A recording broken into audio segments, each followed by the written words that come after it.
Bonjour, j'espère que vous allez bien. Dans cette vidéo, ce que je vous propose, c'est qu'on revoie ensemble quel est le processus de certification, de légalisation et de traduction des actes de naissance, de mariage et des diplômes.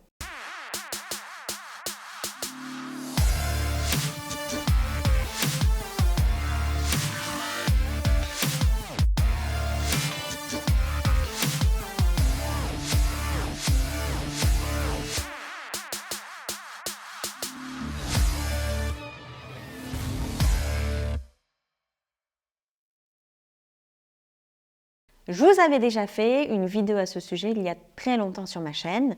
Les choses à Dubaï changent, elles changent vite. Et l'idée dans cette vidéo, c'est de faire un petit point d'horizon sur la certification et la légalisation des différents actes, mariage, naissance ou diplôme. Première chose à savoir sur la légalisation. Première chose, déjà, ne légalisez pas trop tôt. Ne vous y prenez pas trop tôt, tout simplement parce que si on prend l'exemple de l'acte de naissance notamment, l'acte de naissance est nécessaire pour sponsoriser sa famille et leur octroyer un visa résident famille. Pour cet acte de naissance, pourquoi il ne faut pas s'y prendre trop tôt? Tout simplement parce que lorsqu'on demandera le visa résident famille, l'administration demandera un acte de naissance certifié, légalisé et traduit de moins de 3 mois. Donc si vous vous y prenez trop tôt, par exemple, moi j'ai des personnes qui m'appellent 1 an et demi, 2 ans avant leur expatriation effective sur les Émirats, si vous vous y prenez 1 an et demi à l'avance, ça va générer des frais et des procédures qui seront au final complètement inutiles puisqu'il faudra tout recommencer. Donc déjà, première chose, ne commencez pas ces actes, ne commencez pas ce processus trop tôt. La première étape de la légalisation, alors là on va parler de la légalisation en France, on fera peut-être une autre vidéo si vous le souhaitez sur la légalisation aux Émirats Arabes Unis, mais la première étape de la légalisation en France, ça va être le tampon du ministère des Affaires étrangères. Pour le tampon du ministère des Affaires étrangères, vous avez deux choix. Soit de vous rendre sur place, soit de l'envoyer par courrier avec enveloppe affranchie, donc ça veut dire avec dans votre enveloppe contenant l'acte de naissance, une autre enveloppe à votre adresse timbrée pour qu'il puisse vous renvoyer l'acte tamponné. Si vous le faites par courrier, vous devrez remplir un formulaire qu'on peut trouver facilement sur leur site et vous devrez également leur donner un chèque parce que la légalisation de votre acte, c'est la certification par le ministère des Affaires étrangères, vous coûtera 10 € par document. Si vous avez plusieurs documents, vous pouvez faire un seul chèque avec 10, 20, 30 € en fonction du nombre de documents à légaliser.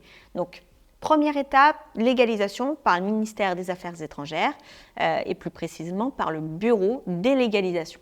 Une fois que l'acte vous est revenu par courrier ou que vous vous êtes rendu sur place, la deuxième étape, ça sera la légalisation auprès de l'ambassade des Émirats Arabes Unis à Paris. Évidemment, toutes les étapes que je vous donne là, elles ne sont valables que si l'acte émane de l'État français. Si ce n'est pas le cas, il faudra adapter ces mêmes étapes au pays qui a sorti le document à l'origine. Par exemple, si votre enfant est né aux États-Unis, ce sera le ministère des Affaires étrangères aux États-Unis et l'ambassade des Émirats Arabes Unis aux États-Unis qui sera compétent pour tamponner votre acte de naissance. Donc, pour l'ambassade des Émirats Arabes Unis à Paris, vous pouvez également les légaliser soit par courrier, soit sur place. Ça coûte à peu près 150 dirhams par document. Si vous vous rendez sur place, vous avez la possibilité de faire le ministère des Affaires étrangères et l'ambassade des Émirats Arabes Unis sur une seule et même journée, tout simplement parce qu'ils sont pas trop loin, à pied, c'est totalement faisable.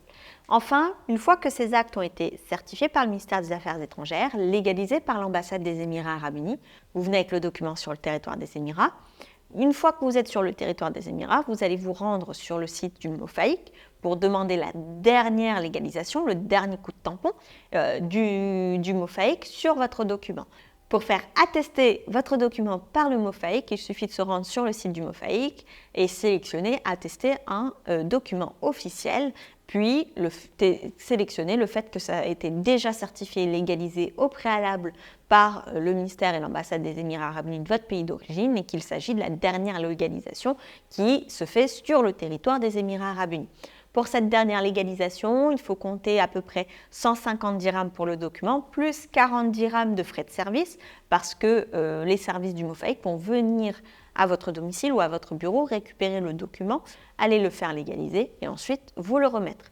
Une fois que le document est légalisé par le MOFAIC, vient la dernière étape, celle de la traduction en arabe légal. Cette traduction, le coût va varier en fonction du nombre de mots qui sont présents sur la page. Donc ça va dépendre de ce premier élément, puis ça va dépendre également du traducteur auquel vous faites appel. Mais globalement, il y a donc 4 étapes pour la légalisation d'un document lorsqu'on commence la légalisation depuis l'étranger. Le ministère des Affaires étrangères, l'ambassade des Émirats arabes unis à Paris, le MOFAIC ici aux Émirats arabes unis et la traduction en arabe légal. Et là, vous êtes tout bon pour commencer vos process de visa famille. Si vous avez la moindre question à ce sujet-là ou si vous souhaitez sponsoriser votre famille aux Émirats, vous avez notre lien en description pour prendre rendez-vous et échanger ensemble. Sur ce, je vous souhaite le meilleur et je vous dis à très vite dans une prochaine vidéo.